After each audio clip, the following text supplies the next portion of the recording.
વિશ્વાસ અને સદગુણ। એક સમયે વિજયનગર નામના એક નાનકડા ગામમાં શ્રીધર નામનો એક ગરીબ કારીગર રહેતો હતો।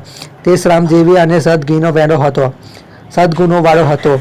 વિશ્વાસ એ તેનું સૌથી મોટું હથિયાર હતું। પોતાના કૌશલ્યથી તે લોકોને આપેલા કામને પૂર્ણ કરતો અને હંમેશા સત્યનિષ્ઠ રહેતો।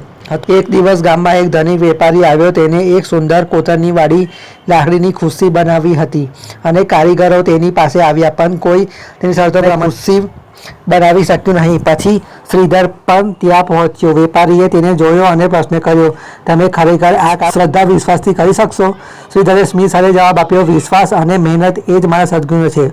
હું જે કરું તેમાં શ્રેષ્ઠ પ્રયત્ન કરું। વેપારીએ તેને કામ આપ્યું। શ્રીધરે ધીરે ધીરે પોતાના હાથથી ખુરશી બનાવી। તેનું કામ અત્યંત સુંદર અને નિપુણ હતું। વેપારીએ તે ખુરશી જોઈ દંગ રહી ગયો।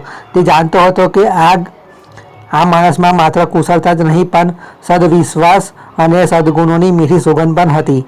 વેપારીએ શ્રીધરને બક્ષિસ આપી અને તેના ગામમાં તેની મહેનત અને ઈમાનદારીના વખાણ થવા લાગ્યા। શ્રીધરના સદગુણો અને વિશ્વાસને કારણે આખું ગામ તેને આદરથી જોવા લાગ્યું।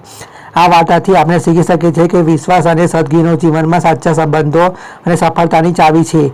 જે વ્યક્તિ સત્ય, મહેનત અને વિશ્વાસ સાથે કાર્ય કરે તે કદી કોઈ અવરોધ રોકી શકતો નથી।